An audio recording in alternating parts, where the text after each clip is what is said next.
গল্প শুনতে কে না ভালোবাসে। ঝুপঝাপ বৃষ্টির দিনে হাড় কাঁপানো ভূতের গল্প, অথবা রূপকথার কোনো গল্পে পৌঁছে যাওয়া ব্যঙ্গমা ব্যঙ্গমীর দেশে, সেই ছোট্টবেলার মতো। আজ আমরা যখন অনেক বড়, সেই স্বপ্ন দেখার চোখও হারিয়ে গেছে এবং সেই রূপকথার গল্প শোনার মনও হারিয়ে গেছে। কিন্তু তবু আমরা হাল ছাড়িনি।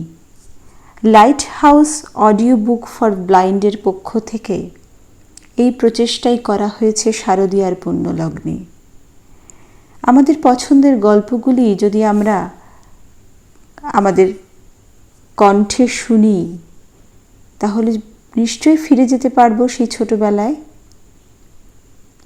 লাইট হাউস থিঙ্ক ডিফারেন্টের পক্ষ থেকে আজকের যে গল্পটি পাঠ করা হবে সেটি অন্নদাশঙ্কর রায়ের লেখা মিন পিয়াসী। অন্নদাশঙ্কর রায় 1904 খ্রিস্টাব্দের 15 মার্চ ওড়িশার ঢেনকানলে জন্মগ্রহণ করেন। 1925 সালে তিনি বিএ পরীক্ষায় প্রথম শ্রেণীতে প্রথম স্থান অধিকার করেছিলেন। তারপর এমএ পড়েন। এমএ পড়তে পড়তে আইসিএস। 1920-তে প্রবাসী পত্রিকায় তার প্রথম রচনা 3টি প্রশ্ন যখন প্রকাশিত হয়, তখন তিনি স্কুলের ছাত্র। বহু গ্রন্থের লেখক অন্নদাশঙ্কর রায়। 1962 সালে তিনি জাপানে গ্রন্থের জন্য পেয়েছেন সাহিত্য একাডেমি পুরস্কার। 1983-তে পেয়েছেন বিদ্যাসাগর পুরস্কার। ক্ষুদ্রতম ছোট গল্প রচনার পথিকৃৎ অন্নদাশঙ্কর রায়। 1962-তে হাটে বাজারি উপন্যাসের জন্য তিনি পেয়েছিলেন রবীন্দ্র পুরস্কার। 1976-এ পদ্মবিভূষণ। 1979-র 9 ফেব্রুয়ারি কলকাতায় তার জীবনাবসান হয়। আসুন এখন আমরা যে গল্পটি শুনব তার লেখা মিন পিয়াসী। পাঠ করেছেন বাণীব্রত বর্মন।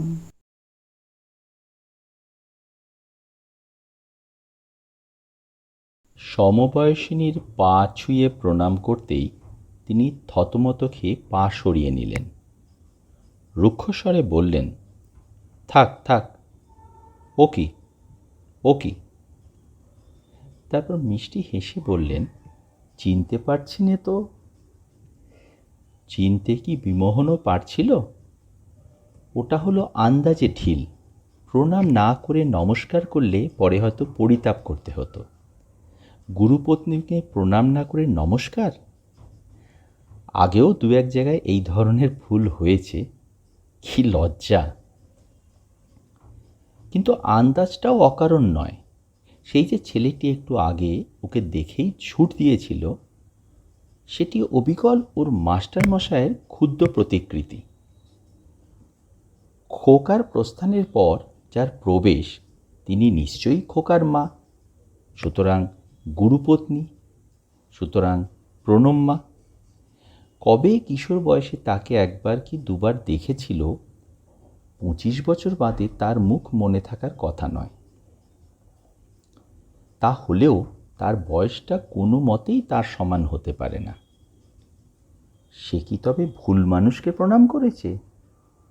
না, ইনি দ্বিতীয় পক্ষ। বলল, নাম শুনলে হয়তো চিনতে পারবেন, আমি বিমোহন, বিমোহন সরকার। ওমা, বিমোহন বাবু! সমবয়সিনী 2 চোখ জ্বলে উঠল। কি কাণ্ড বলুন দেখি। আমি মিনু, মীনাক্ষী। মীনাক্ষী? মাস্টারমশাই ছোট শালী?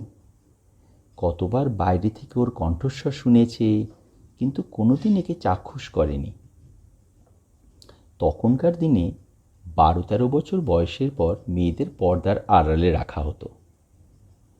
মাস্টারমশাইয়ের বাড়ির ভিতরে তার প্রিয় শিষ্য বিমোহনেরও যাতায়াত ছিল না। সদর ও অন্দরের মাঝখানে অলিখিত ব্যবধান। মেয়েটি এসেছিল ম্যালেরিয়ার দেশ থেকে দিদির কাছে শরীর সারাতে। পরে শোনা গেল পাত্রের অন্বেষণও চলছে। এমন কথাও একদিন বিমোহনের কানে এলো, তোমার এই ছাত্রটির সঙ্গে কি হয় না? মাস্টারমশাই চাপা গলায় বলছেন, অত কাছাকাছি বয়সের ছেলে মেয়েদের বিয়ে দেওয়া কি ভালো? যথাকালে এক দোজবরের গলায় বেচারিকে ঝুলিয়ে দেওয়া হয়। বিমোহন শুনে ব্যথিত হয়েছিল।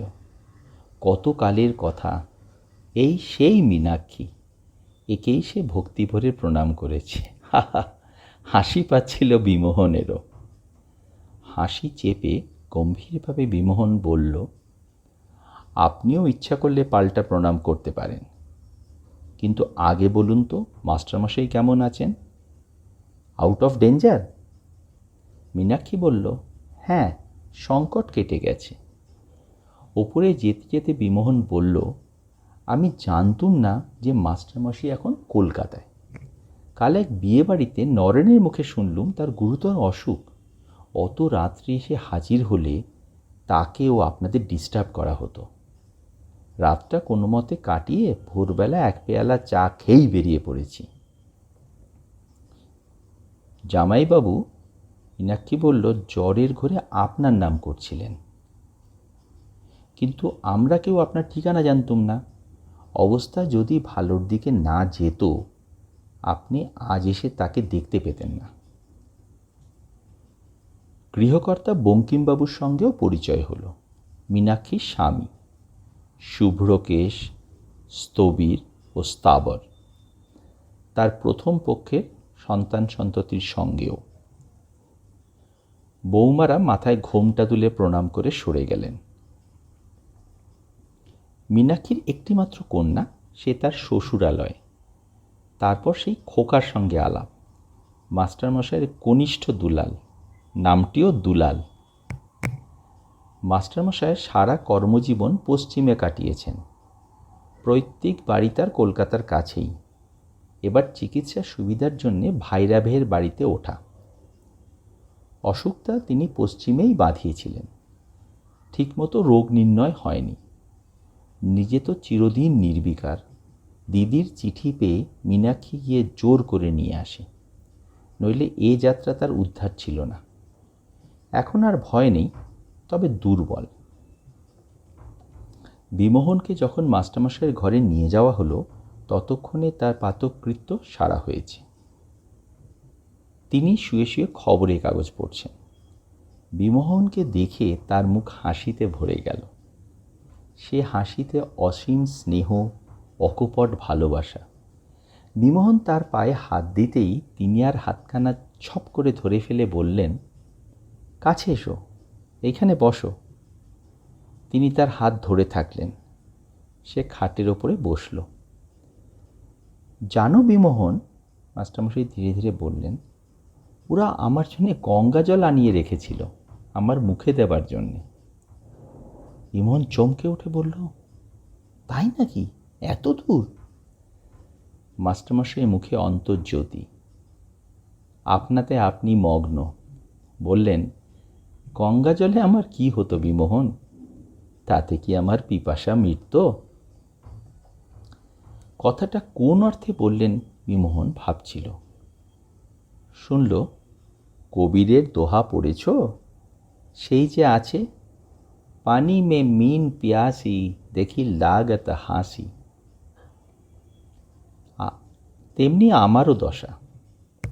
আমি যে রসের সরোবরে ডুবে আছি, তবু আমার তৃষার অবধি নেই।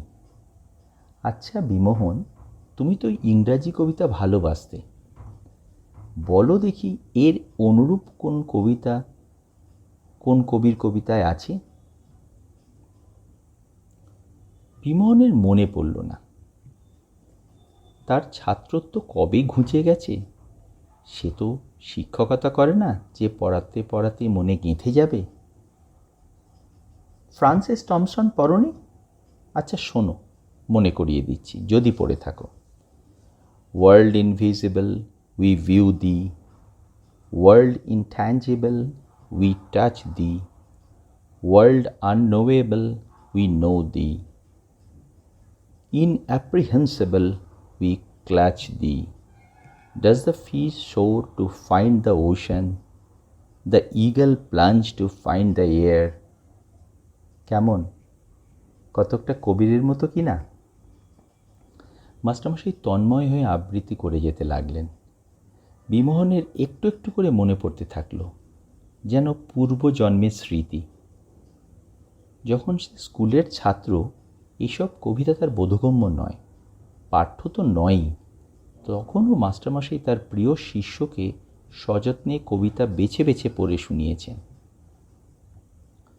স্বভাবতই তিনি প্রফুল্ল, সবসময় মুখে হাসিটি লেগে আছে।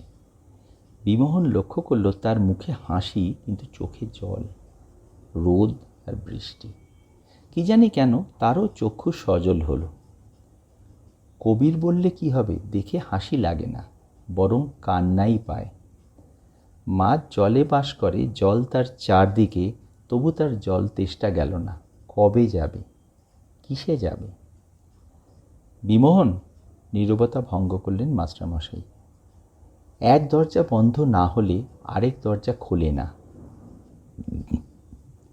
জীবনের পরেও জীবন আছে, যেমন জলের পরও জল আছে। চারিদিকেই জল, চারিদিকেই জীবন। জলের আরেক নাম জীবন, যেমন জাহ্নবী জীবন। এই বলে একটু মাস্টারি করলেন। দরজা খোলার কথা কি বলছিলেন স্যার? ও হ্যাঁ, বলছিলুম এক দরজা বন্ধ না হলে আরেক দরজা খোলে না। কথাটা অক্ষরে অক্ষরে সত্য। কতবার যে এইরকম ঘটল আমার এই 60 বছরের জীবনে। এবার জীবনের দরজাটাই বন্ধ হয়ে যাবে, তারপরে জীবনেরই দরজা খুলে যাবে। এও যেমন জীবন, সেও তেমনি জীবন। কোনো ভেদ নেই বিমোহন, কিছু মাত্র ভেদ নেই। জল আর জল আর জল। মাছ এক ঘাট থেকে আরেক ঘাটে যায়, 7 ঘাটে জল খায়, কোথাও তার তৃষা মেটে না। সেই জন্যেই বলা হয়েছে পানি মে মিন পিয়াসি। বিমোহন চুপ করে শুনে যেতে লাগলো। তিনি বলে যেতে লাগলেন কত কটা আবোল তাবোল মিশিয়ে। সেসব আমরা বাদশাদ দিতে পারি। দেখি লাগাতা হাসি। যারা সর্বদর্শী তাদের তো হাসি পাবেই, আমারও হাসি পায়, যদিও আমি অবোধ। বুঝলে বিমোহন, চারিদিকে এত ভালোবাসা, এত স্নেহ প্রেম। প্রভু, আমি কি এর যোগ্য? প্রভু, আমার যে কান্না পায়। আমি তো তোমাকে এত ভালোবাসিনি, তুমি কেন আমাকে এত ভালোবাসো? এই যে একটি বালক বিমোহন, এ 25 বছর পর ছুটে এসছে আমাকে দেখতে, কাল সারা রাত জেগে কাটিয়েছে। প্রভু, আমি কি এর যোগ্য? বিমোহন তাকে বাধা দিল না। তার চোখে জল ঘনিয়ে এলো আবার। ওহে বিমোহন, এককালে আমার ধারণা ছিল এসব আমার পাওনা, আমার ন্যায্য দাবি।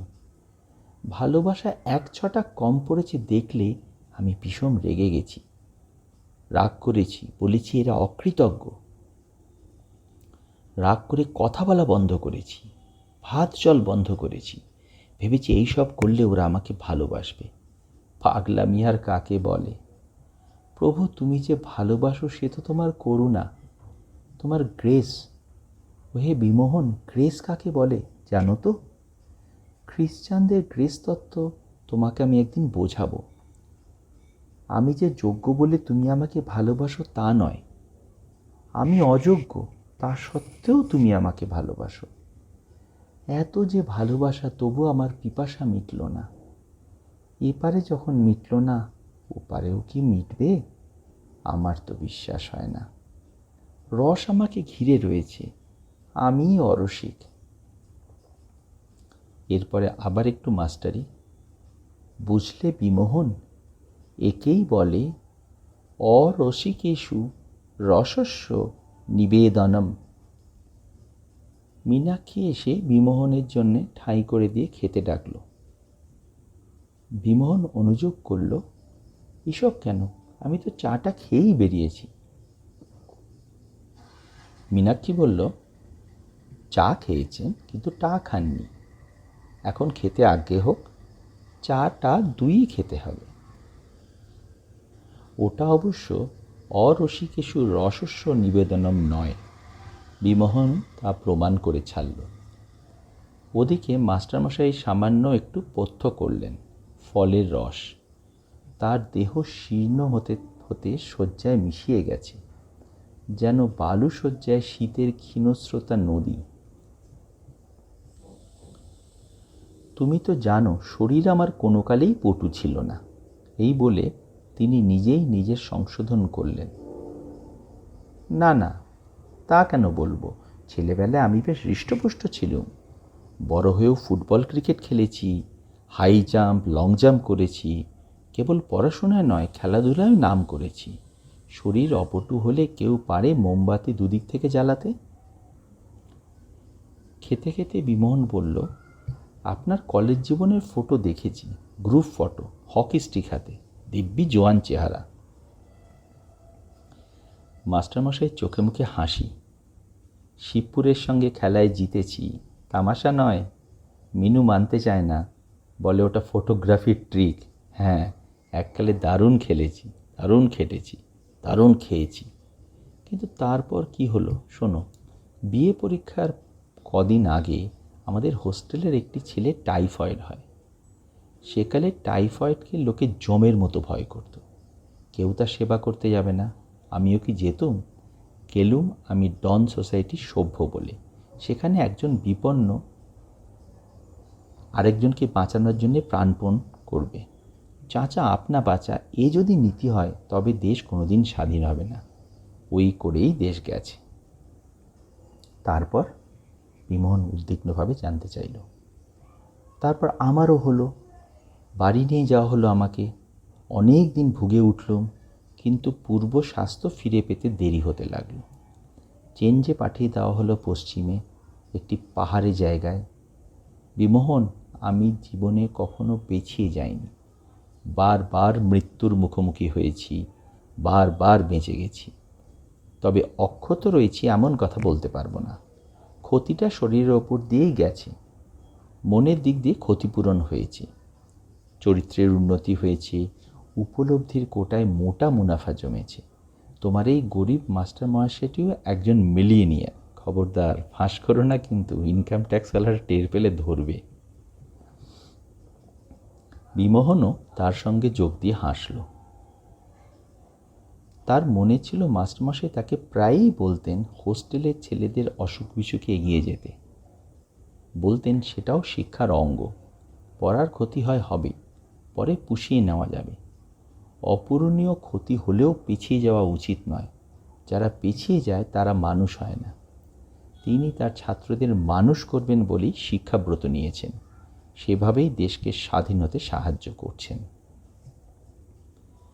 সে বছর বিএ পরীক্ষা দেওয়া হলো না, যদিও সসম্মানে পাশ করার জন্য তৈরি ছিলুম আমি। চেঞ্জ থেকে ফিরে এসেই ঝাঁপিয়ে পড়লুম স্বদেশী আন্দোলনে। সে কি উন্মাদনা! কার সাধ্য এড়ায়? অরবিন্দের মতো মহাপুরুষদের সংস্পর্শে আসা কি কম সৌভাগ্য? আর রবীন্দ্রনাথের মতো মহাকবিদের? তিনি কি শুধু মহাকবি, তিনি মহা ঋষি। দক্ষিণ আফ্রিকায় বসে মহাত্মা গান্ধী লক্ষ্য করছিলেন বাঙালি সেই সংগ্রাম। তিনিও কি তার থেকে প্রেরণা পাননি? তেহি নো দিবসা গতা, বাঙালির সেদিন আর হবে না, তেমন পবিত্র অন্তঃকরণ কোথায়? রাজনীতি এসে পড়ছে দেখে বিমোহন প্রসঙ্গটার মোড় ঘুরিয়ে দিল। স্যার কি তাহলে পূর্ব স্বাস্থ্য ফিরে পেয়েছিলেন? আরে না না, সেই কথাই তো বলতে যাচ্ছিলাম, তুমি বাধা দিলে কেন? অবিশ্রাম গ্রামে গ্রামে ঘুরিয়ে আমার আহার নিদ্রায় অনিয়ম ঘটল। অনিয়মই অস্বাস্থ্যের মূল। তাতে প্রতিরোধ শক্তি ক্ষয়ে যায়, রোগ জীবাণু সহজেই জয়ী হয়। তারপর তাকে হটানোর জন্যে কতগুলো অ্যালোপ্যাথিক দাওয়াই। চোরকে তাড়াতে ডাকাতকে ডাকা। কি বলছিলুম? আহার নিদ্রা অনিয়ম ঘটল, দেখি আমার ঘুষঘুষে জ্বর হচ্ছে। আমাকে আবার পাঠিয়ে দেওয়া হলো পশ্চিমে, সেই ছোট শহরে, পাহাড়ের কোলে। সেখানে বাসা করে থাকি।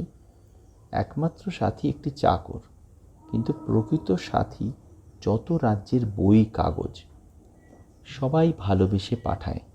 সে এক মোচ্ছব, পাঠ্যপুস্তকের এলাকার বাইরে, কলেজের গণ্ডির বাইরে কত বড় একটা মহাজগৎ আমার অপেক্ষায় ছিল। সুস্থ সবল ভালো ছেলে হলে কি তার খোঁজ পেতুম?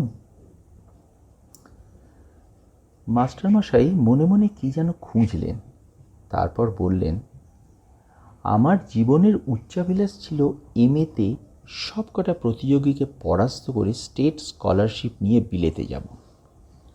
বিলেত থেকে ডিগ্রি নিয়ে ফিরে প্রেসিডেন্সি কলেজের প্রফেসর হব। সে উচ্চাভিলাষ একটু একটু করে অলকাপুরীর প্রসাদচূড়ার মতো আকাশে মিলিয়ে গেল। নজরে পড়ল রামগিরি। সেখানে আমি নির্বাসিত যক্ষ। এবারকার চেঞ্জ 3-4 মাসের জন্যে নয়, 3-4 বছরও লেগে যেতে পারে। কলেজে ফিরতে স্পৃহা ছিল, কিন্তু ভালো পাশ করার শক্তি ছিল না। তা বলে আমার জীবনের বড় বড় সিদ্ধান্তগুলো অগত্যা নয়। তার গৃহিণী এসে তাকে আর কথা না বলতে অনুরোধ জানিয়ে গেলেন। বিমোহনও তা শুনে উঠি উঠি করছিল। তিনি তাকে বসতে ইশারা করলেন। পাহাড়ের দিকে চেয়ে দেখতে দেখতে আমার দৃষ্টি খুলে গেল। এই যেন রূপের সায়র। আমি যেন ছোট্ট একটি মাছ। আমি এর মাঝখানে হারিয়ে গেছি। কূলে ফিরে যাবার পথ খুঁজে পাচ্ছি না। কূল কোথায় যে কূলে ফিরে যাব? আর কূল আমার কে যে আমি কূলে ফিরে যাব? আমি যে মাছ, আমি তো ডাঙার জীব নই। ডাঙায় ফিরে যাবার প্রশ্নই ওঠে না। আর সেখানে গেলে আমি বাঁচব কেন? জলের মাছ কি ডাঙায় বাঁচে? খালি ছটফট করে কখন আবার জলের কোল পাবে। আমি প্রথমেই স্থির করে ফেললুম যে জলের মাছ হয়ে জলে বাস করব। ওই পাহাড়ের দেশেই বস্তি করব। তার পরের প্রশ্ন, চলবে কি করে, খাবো কি? কেন পোকামাকড় খাবেন মাছ যখন আপনি? মীনাক্ষী বিমোহনের দিকে চেয়ে সমর্থন আশা করল, কিন্তু বিমোহন অখণ্ড মনোযোগ দিয়ে শুনছিল। ওগো, পোকামাকড় খেতে কি আমার আপত্তি ছিল আমি যখন মাছ? কিন্তু অন্তত একটা চাকরও তো রাখতে হবে। আর আমার সেই আদরের কুকুর ভুলি কি খাবে? ভুলি তোমাকে আমি ভুলিনি। আমাকে তুমি সঙ্গ দিয়েছ, পাহারা দিয়েছ, সে কি আমি ভুলতে পারি? তোমার সেই উচ্ছ্বসিত ভালোবাসা, আমি কি তার যোগ্য? ভুলিকেই বিয়ে করলে পারতেন, মীনাক্ষী কটাক্ষ করল। পারলে কি করতুম না ভেবেছ? ওর প্রায় 8-10টি প্রার্থী ছিল। ও যখন পদ দিয়ে যেত তখন সঙ্গে সঙ্গে প্রার্থীদের মিছিল চলত। একটা চলমান স্বয়ংবর সভা। হে বিমোহন, চলমান শব্দটা কি শুদ্ধ না অশুদ্ধ? চলন্ত স্বয়ংবর সভা? বিমোহন রায় দিল, মাস্টারমশাই আপনি যাই বলবেন তাই শুদ্ধ হবে। মাস্টারমশাই খুশি হয়ে বললেন, বাংলা আমার সাবজেক্ট নয়, আমি বরাবর ইংরাজি নিয়েই মত্ত। স্বদেশী আন্দোলনের পাণ্ডা হলে কি হয়, আমার হৃদয় পড়ে থাকতো ইংরাজি কবিতায়। ওদের সাম্রাজ্য টাম্রাজ্য সব যাবে, কিচ্ছু টিকবে না, কিন্তু কবিতা, আহা, অমৃত অমৃত।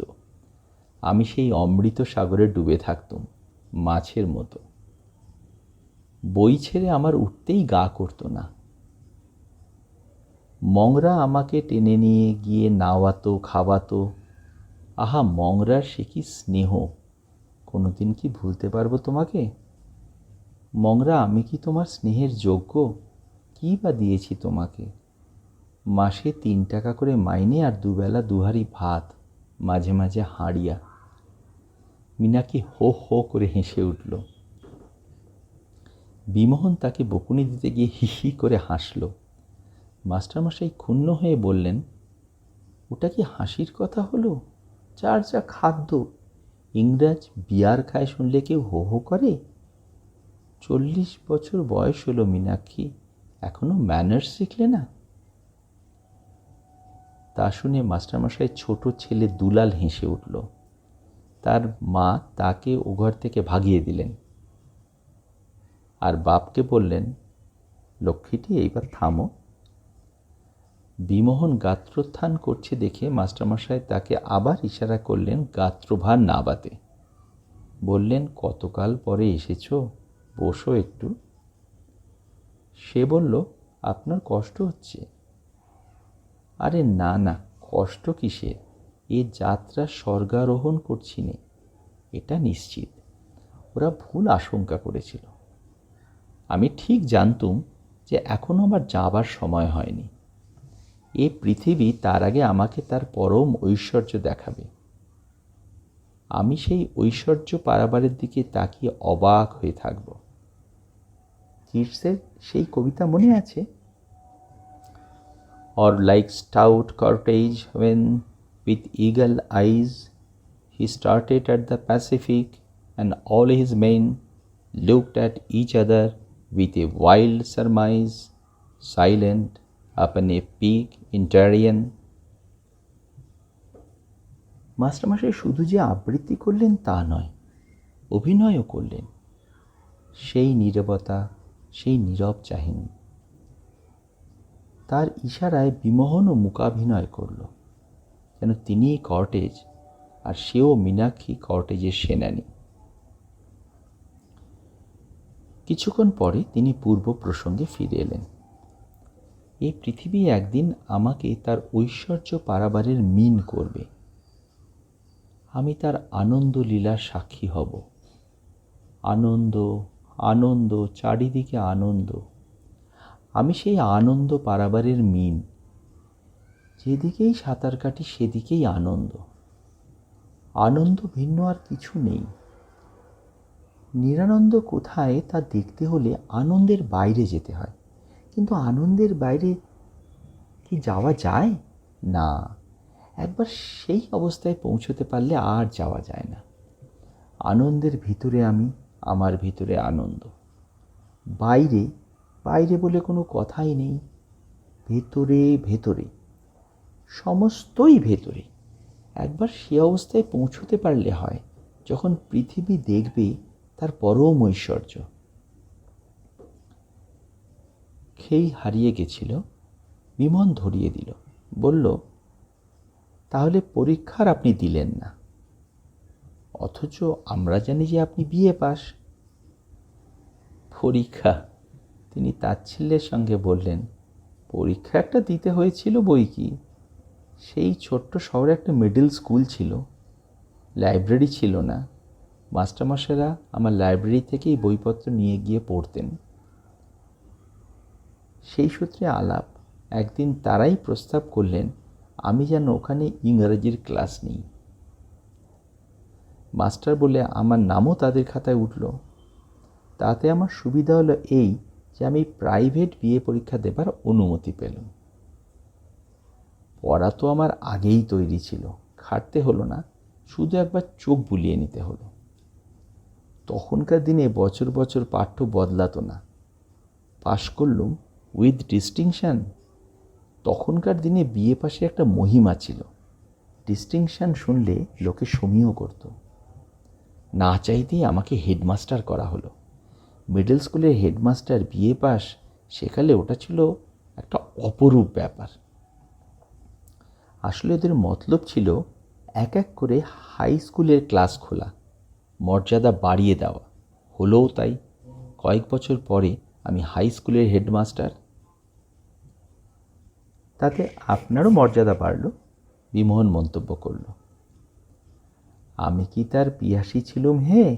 তিনি বিনম্রভাবে বললেন, ধন সম্পদ, মান মর্যাদা সব একদিকে, অন্যদিকে আমার কাতর প্রার্থনা যে আমি যেন ভুলির ভালোবাসার, মংরার ভালোবাসার যোগ্য হতে পারি, যেন ছেলেদের ভালোবাসার যোগ্য হতে পারি, সহকর্মীদের ভালোবাসার যোগ্য হতে পারি, যেন আকাশ ভরা সৌন্দর্যের, পাহাড় ঘেরা সৌন্দর্যের যোগ্য হতে পারি।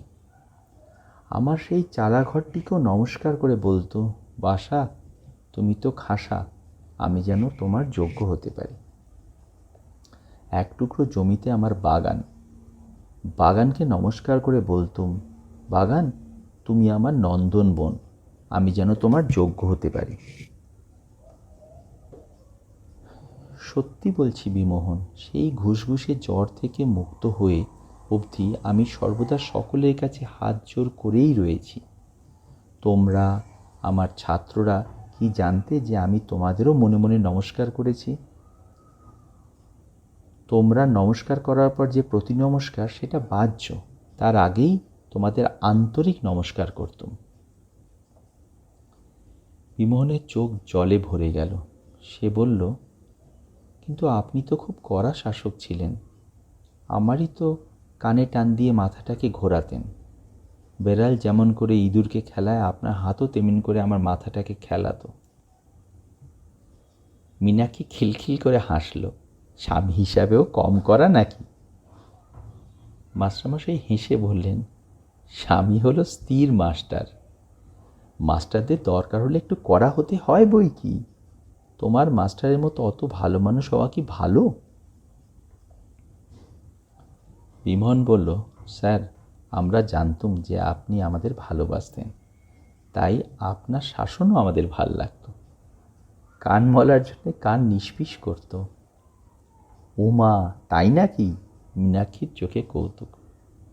তখনকার দিনে বিমোহন বলল, আমরা বড়াই করতুম এই বলে যে স্যার স্বয়ং আমাদের কান মলে দিয়েছেন। ওটাও একরকম ডিস্টিংশন, পরিহাস করল মীনাক্ষী। মাস্টারমশাই অন্যমনস্ক ছিলেন। বললেন, তোমাদের স্কুলে যখন হেডমাস্টার করে আমাকে নিয়ে যায়, তখন আমার যেতে ইচ্ছে ছিল না। লোকে বলবে টাকার জন্য আমি আমার নিজের হাতে গড়া স্কুল ছেড়ে গেলুম। ছাত্রদের পক্ষে কত বড় খারাপ আদর্শ।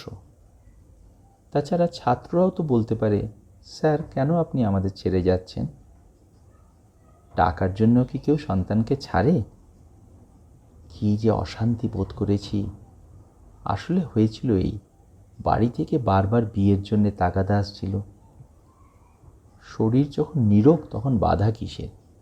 আমিও ভেবে দেখেছিলুম যে ভুলিকে সঙ্গিনী করে সারা জীবন কাটিয়ে দেওয়া যায় না, আর মংরার হাতের রান্নাও সারা জীবনের পথ্য নয়। শরীরের মত চাইলুম। সে বলল, নারীর নিপুণ পরিচর্যা না হলে আমি যে কোনো দিন বিদ্রোহ করতে পারি। ডাক্তারকে জিজ্ঞাসা করলুম। তিনি বললেন, বিয়ে করার চেয়ে না করাই বেশি রিস্কি। দেশে গিয়ে বিয়ে করলুম। তারপর আবিষ্কার করলুম যে ভালোবাসাই যথেষ্ট নয়। ভালোবাসা চাই, ভালো মাইনে চাই। স্কুল কর্তৃপক্ষ বুঝলেন আমার অবস্থা, কিন্তু আমাকে এইসব দিতে গেলে ঘাটতি পড়ে। সহকর্মীদের দাবি পূরণ করতে হয়। আমি এতদিন একটা সুদৃষ্টান্ত ছিল, হয়ে দাঁড়াই কুদৃষ্টান্ত। তারাই আমার জন্য উন্নত চেষ্টা করেন। আমরা কিন্তু ছেলেবেলা থেকে আপনাকে আমাদের স্কুলেই দেখে এসেছি। স্কুল আর আপনি অভিন্ন। বিমোহন আত্মীয়র মতো বলল। তা যদি বলো, তোমাদের স্কুল থেকেও চলে যাবার কথা উঠেছিল। আরও ভালো অফার এসেছিল, আরও ভালো ব্যবহার পেতুম। যায়নি কেন জানো? মনে মনে সংকল্প করেছিল সাংসারিক প্রয়োজনকে অযথা বাড়তে দেব না। ডাল ভাত খেয়ে যদি চলে যায়, মাছ ভাত খাবো না। চাদর গায়ে দিয়ে যদি চলে যায়, জামা গায়ে দেব না। চটি পায়ে দিয়ে যদি চলে যায়, জুতো পায়ে দেব না। তোমাদের কতবার বলেছি ধুতির কোচা গায়ে জড়িয়ে ক্লাসে আসতে, তাতে চাদরের খরচ বাঁচে। খালি পায়ে আসতেও বলতুম, তাতে চটির খরচ বাঁচে। প্রলোভন দমন করতে না শিখলে মানুষ হওয়া যায় না বিমোহন। তোমাদের শেখাবো কি করে যদি নিজে না শিখি? তবে তোমাদের স্কুল কর্তৃপক্ষের ব্যবহারে মাঝে মাঝে জ্বালাতন হয়েছি। ইস্তফা দিতে গেছি, সঙ্গে সঙ্গে মনে পড়েছে তোমাদের মুখ। শাশুড়ির অত্যাচারে অতিষ্ঠ হলেও বউ কি তার বাচ্চাদের ছেড়ে যায়? সহ্য করতে হয়। তবে হ্যাঁ, অন্যায় আদেশ বা হস্তক্ষেপ হলে অন্য কথা, সেক্ষেত্রে প্রতিরোধ করা কর্তব্য, তাও করেছি। গুরুপত্নী এবার আদরের ধমক দিয়ে বললেন, থামো, ঢের হয়েছে। বিমোহন বলল, আজ তাহলে আসি মাস্টারমশাই, আরেকদিন দেখা করব। তিনি তাকে আবার কাছে বসিয়ে প্রগাঢ় স্নেহে তার গায়ে হাত বুলিয়ে দিলেন। দিতে দিতে কানে হাত দিলেন, মাথাটাকে দোলালেন। সে ধন্য হয়ে গেল। তারপর বললেন, বিমোহন, এই সংসার সমুদ্রে অমৃতও আছে, গরলও আছে। আমি অমৃত পান করেছি, গরলও কি পান করিনি? তবে সেই গরলও আমার কপাল গুণে অমৃত হয়ে গেছে, পান করে অমৃত ফল পেয়েছি। বিমোহন বিস্মিত হয়ে শুধালো, তা কি করে হবে স্যার? সেইটাই তো আর্ট, তুমি আর্টিস্ট। আলো ছায়ার কারবারি, তুমি কি জানো না কেমন করে রূপান্তর ঘটাতে হয়? বিমোহন, আমি অনেক দুঃখ পেয়েছি, অনেক শোক, দেশের ও দশের ভালো করতে গিয়ে অনেক মনোভঙ্গ, কদর্যতার সঙ্গে লড়তে গিয়ে অনেক জ্বালা, জীবনের কয়েকটা মূল নীতি রক্ষা করতে গিয়ে অনেক লাঞ্ছনা।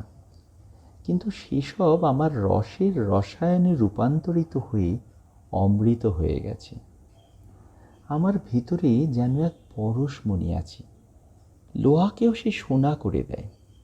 তোমার ভিতরেও আছে, মীনাক্ষীর ভিতরেও আছে, সকলের ভিতরেই আছে। মীনাক্ষী প্রতিবাদ করে বলল, আমার ভিতরে নেই। তার জামাইবাবু বললেন, আছে, তবে জানতে পারো না। হাসাহাসি পড়ে গেল। মাস্টারমশাই বিমোহনের দিকে একদৃষ্টে তাকিয়ে রইলেন। তার চোখের তারা শুকতারার মতো উজ্জ্বল থেকে ক্রমে আরও উজ্জ্বল। বিমোহনের মনে হতে থাকলো তিনি তার কাছে শুয়ে থাকলেও তার আত্মা কোনো সুদূর আকাশে, তার চোখের সঙ্গে তার চোখের দূরত্ব কোটি কোটি আলোকবর্ষ। সে বলতে চাইল, মাস্টারমশাই, আমাদের বহু ভাগ্য যে আপনি আমাদের মধ্যে রয়েছেন। কিন্তু সত্যি কি তাই? তিনি বেঁচে আছেন বলেই কি মধ্যে রয়েছেন? তিনি অনেক যোজন দূরে চলে গেছেন, কোটি কোটি যোজন। মাস্টারমশাই যেন ধ্যানস্থ হয়ে বললেন, আমরা অমৃতের পুত্র, গরলকেও আমরা অমৃতে পরিণত করতে পারি। এর কিমীয় বিদ্যা এমন কিছু দুরূহ নয়। চেষ্টা করো, তুমিও পারবে। হৃদয়কে খোলা রেখে দাও, শত্রুকেও সেখানে প্রবেশ করতে দাও। জ্ঞানের জন্যে যেমন মন খোলা রাখতে হয়, তা সে যত অপ্রীতিকর হোক না কেন, অমৃতের জন্যও তেমনি হৃদয় বিষ হয়ে ঢুকবে আর অমৃত হয়ে বেরোবে। বিমোহন বিমুগ্ধ হয়ে শুনছিল। তার উঠতে পা সরছিল না। এদিকে মাস্টার মাসিমা অস্থির বোধ করছিলেন, বড় বাড়াবাড়ি হয়ে যাচ্ছে। প্রাক্তন ছাত্র তো একটি দুটি নয়, এই কলকাতা শহরেই 100টি। সবাইকে এত সময় দিলেই হয়েছে। আশীর্বাদ করুন বলে বিমোহন তার পায়ে হাত দিল। শত শতবার তিনি আশীর্বাদ করলেন। তারপর বললেন, এসো মাঝে মাঝে, আমাদের ফিরতে দেরি আছে। আসবো নিশ্চয়, এই বলে বিমোহন কোনো মতে পা দুটোকে টেনে বার করে আনলো। পেছন ফিরে তাকালো। মাস্টারমশাই তখনও তার দিকে এক দৃষ্টে চেয়ে। কে জানে কোন আসমানের দুটি তারা সুধাবর্ষণ করছে। মাস্টার মাসিমাকেও প্রণাম করল বিমোহন। মীনাক্ষীর কাছে বিদায় নিতেই সে বলল, আবার আসছেন কবে শুনি? যেদিন বলবেন। বিমোহন বলল, বাড়ির মালিক যখন আপনি। থাক, আরেক দিনের উত্তর দেব, সে দ্ব্যর্থবাচকভাবে বলল। আমিও মিন পিয়াসি, দ্ব্যর্থবাচকভাবে বলল বিমোহন। তারপর অদৃশ্য হয়ে গেল। মীনাক্ষীর সঙ্গে আর দেখা হয়নি। মাস্টারমশাইয়ের সঙ্গে হলো 5 বছর পরে দেওঘরে। সেখানে তিনি একটা নতুন ধরনের আশ্রম স্থাপন করে সপরিবারে বাস করছিলেন। জনা 10-12 ছাত্রছাত্রী থাকে। পরে শহরের বিভিন্ন বিদ্যালয় যার যেখানে রুচি ফিরে আসে সন্ধ্যার আগে, বেরিয়ে যায় বেলা 9টার পরে। এ কি আমার কাজ? মাস্টারমশাই এমন স্বরে বললেন যেন ক্ষমা ভিক্ষা করছেন। করতে হচ্ছে মহাত্মাজির আত্মার তৃপ্তির জন্যে। তাকে যারা সরিয়ে দিয়েছে তারা যদি মনে করে থাকে যে তার কাজ বন্ধ হয়ে যাবে, তবে তারা ভুল করছে। এবার তার কণ্ঠে রৌদ্র রস এলো, তিনি বজ্রাদপি কঠোর। বিমোহন স্তব্ধ হয়ে শুনছিল। মাস্টার কি শেষকালে পলিটিশিয়ান হলেন? আশ্রমে পড়াশোনা হয়তো হবে, হয়তো হবে না। পুজো পার্বণ হয়তো হবে, হয়তো হবে না। জপ তপ হয়তো হবে, হয়তো হবে না। সুতো কাটা হয়তো হবে, হয়তো হবে না। কিন্তু একটি ক্ষেত্র আছে, সেটা আর হয়তো নয়, সেখানে অবশ্য। আশ্রমে মানুষ মানুষকে হিংসা করবে না, মানুষ পশুকে হিংসা করবে না, পশু পশুকে হিংসা করবে না। দৃষ্টান্ত দেখানোর ভার মানুষেরই উপর। মানুষকে দৃষ্টান্ত দেখানোর দায়িত্ব ঋষির উপরে। আমি তো ঋষি নই, তবে কেন আমায় এ দায় গায়ে পেতে নেওয়া? অনেক চিন্তা করেছি বিমোহন, অনেক ইতস্তত করেছি, এড়াতে পারিনি। আমার তো কোনো উচ্চাভিলাষ নেই, তাহলে ভয় কাকে? উচ্চাভিলাষই একমাত্র শত্রু। বিমোহন বিমোহিত হল না। তার স্বভাবটা ছিদ্রান্বেষীর। জানতে চাইল আশ্রমে হাঁড়ি ডোমদেরও ঠাঁই আছে কিনা। উত্তর পেল, আছে আছে, তবে এই মুহূর্তে নয়, আর কিছুদিন পরে। জানতে চাইল খ্রিস্টান মুসলমানদেরও জায়গা হবে কিনা। উত্তর পেল, হবে হবে, তবে আজ এখনই নয়, আর কিছুদিন পরে। তখন বিমোহন বলল, মাস্টারমশাই, মানুষে মানুষে ঘৃণা যদি থাকে, তবে এই মুহূর্তেই তাকে দূর করা দরকার। দিনকের দিন আরও দেরি হয়ে যাবে। ঘৃণারই প্রত্যক্ষ রূপ হিংসা, আর হিংসারই অপ্রত্যক্ষ রূপ ঘৃণা। ভারতবর্ষের মতো এত ঘৃণার কোন দেশে আছে? তাই তো আশঙ্কা হয় হিংসাকে অহিংসা দিয়ে থামানো যাবে না। মাস্টারমশাই মর্মাহত হলেন। বললেন, তাহলে তুমিই আশ্রমের দায়িত্ব নাও। বিমোহন হাত জোর করে বলল, আপনি প্রণম্য, কিন্তু আপনার এই আদেশটি আমি পালন করতে অক্ষম। আমি আর্টিস্ট, আর আপনিও অধ্যয়ন অধ্যাপনা নিয়ে থাকলেই পারতেন। আমার স্টুডিওতে, আপনার স্কুলে হাঁড়ি ডোম মুসলমান খ্রিস্টান সকলের স্থান আজ এখনই আছে। মাস্টারমশাই, বিষয়টা যদি জরুরি হয়ে থাকে, তবে আশ্রম জরুরি নয়, স্কুলই জরুরি, স্টুডিওই জরুরি। আমি যে কাজ নিয়ে আছি তা সাংঘাতিক জরুরি কাজ। আমি আর কিছু পারি না, পারি সৌন্দর্যের ভোজে সব মানুষকে এক পংক্তিতে বসিয়ে দিতে। আমার প্রদর্শনীতে কেউ অন্তজ নয়, কেউ বিধর্মী নয়, কারো প্রবেশ নিষিদ্ধ নয়। আঁকি যখন তখন কাউকে বাদ দিই না, কারোর উপর পক্ষপাত দেখাই না। তিনি বারবার মাথা নাড়লেন। অনেকক্ষণ নীরব থেকে তারপর আবেগে কাঁপতে কাঁপতে বললেন, ঈশ্বর জানেন আমার অন্তরে ভেদ বুদ্ধি নেই। আমি এই মুহূর্তে এ দায় বহন করতে পারবো না। তাহলে আশ্রম তুলে দিই, কি বলো? মাস্টারমশাই, আমি বলবার কে? বিমোহন বিমূঢ় হলো। আমার মনে হচ্ছে তোমার আজ এখানে আসাটা তোমার ইচ্ছায় নয়, আমার ইচ্ছায় নয়, তারই ইচ্ছায়। তুমি আমার চোখ ফুটিয়ে দিতে এসেছো, কিন্তু বাবা, স্কুল নিয়ে থাকা আর আমার দ্বারা হবার নয়, বয়স হয়ে গেছে। অবসর নিতে বাধ্য না করলে হয়তো আরও কয়েক বছর হেডমাস্টারই করতুম, কিন্তু একদিন না একদিন তো ছেড়ে দিতে হতোই। ততকিম, আশ্রম হলো সেই ততকিমের উত্তর। তা তোমার কথা শুনে বুঝতে পারছি উত্তরটা দেশের স্বার্থে নয়, আমারই স্বার্থে, আমারই একটা অকুপেশন আর কি। তুমি আমাকে ভাবিয়ে দিলে বিমোহন। তুমি এখন পূর্ণবয়স্ক, আর আমি তো দ্বিতীয় শৈশবের সন্নিকটবর্তী। গুরু হবার কথা তোমারই, শিষ্য হবার কথা আমারই। না না, অভিমান করে বলছি না, নির্জলা সত্য। আমি আর মাস্টারি করব না বিমোহন, আমি ছাত্র হব, শিখব। ভয়ানক ইচ্ছে করে আর্টের ছাত্র হতে। স্যার, আমাকে লজ্জা দেবেন না, বলে বিমোহন আবার হাত জোর করল।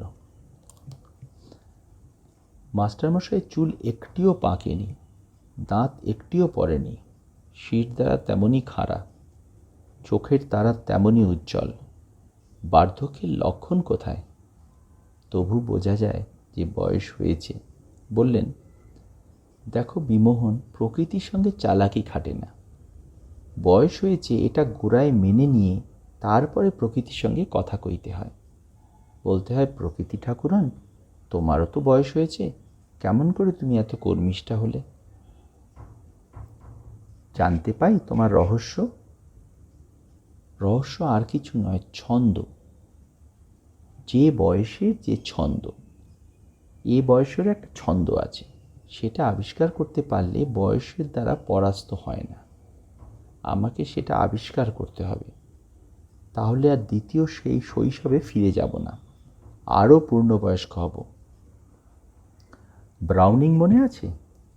শীতকালের বিকাল, পরন্ত রোদ, গাছতলায় বসে গুরু শিষ্য সংবাদ।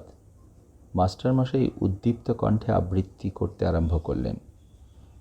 Grow old along with me, the best is yet to be, the lust of life for which the first was made. Our times are in his hand, who saith, a whole I planned.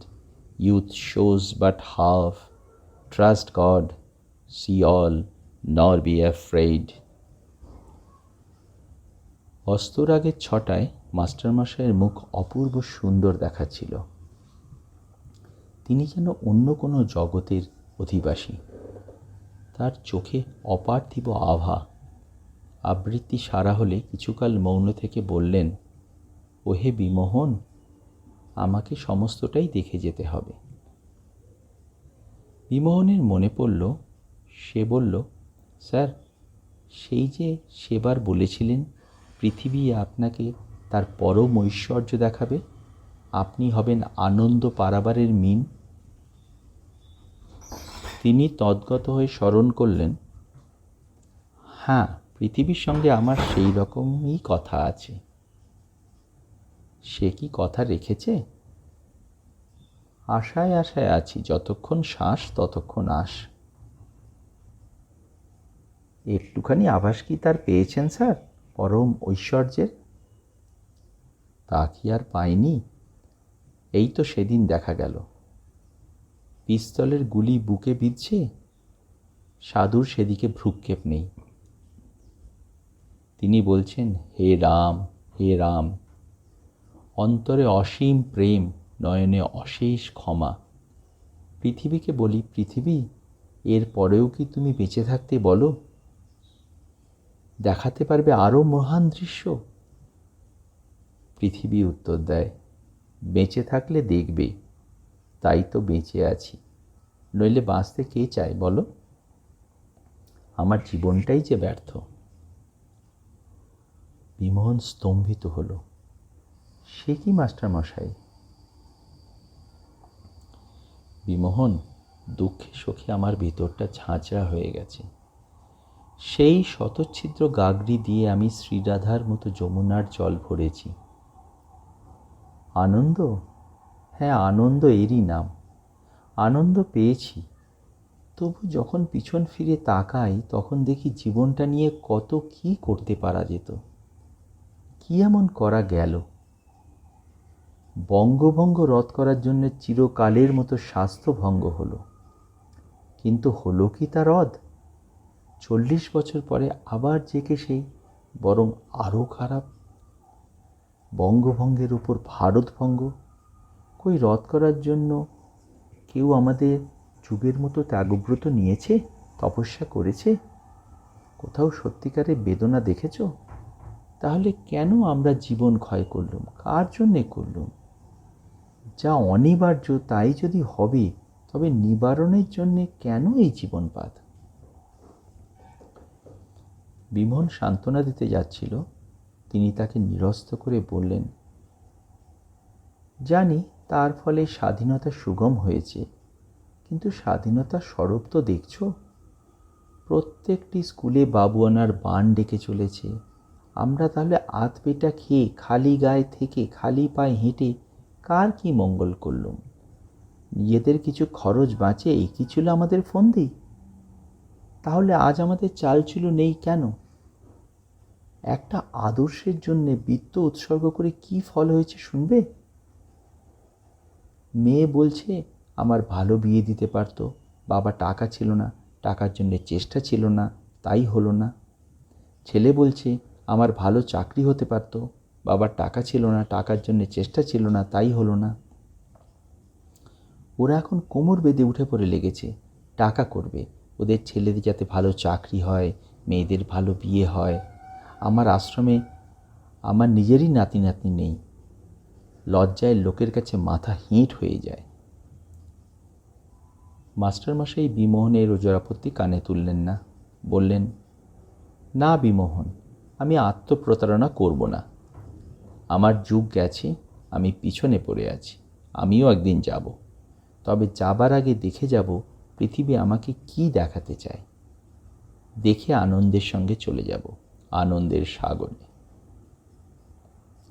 তখন বিমোহন আশা করল আপনার পিপাসা মিটবে। তিনি তার কান ধরে ঝাঁকানি দিয়ে বললেন, পিপাসা আমার তখনও মিটবে না বিমোহন, কখনো মিটবে না। এপারেও না, ওপারেও না। আমি আনন্দ লহরীতে ভাসব, আর ডুবব, আর সাঁতরাবো, আর খেলব। কিন্তু বারবার পান করেও জল পিপাসা আমার মেটবার নয়। আমি যে পানি মে মিন পিয়াসি। ওদিকে মাসিমার কাছে খবর পৌঁছেছিল যে বিমোহন এসেছে। জলখাবারের ডাক এলো। সে যদিও মিন নয়, তবে পানিও পিয়াসি। বিমোহন, মাস্টারমশাই তার কানের কাছে মুখে নিয়ে বললেন, তোমাকে একটা গুহ্য কথা বলি। ব্রহ্ম স্বাদ যতবার পাই ততবার পেতে স্বাদ চায়। ব্রহ্ম বিহারে তৃপ্তি নেই, মরণ এর কাছে কিছু নয়। ও আমি এক লাফে পেরিয়ে যাব।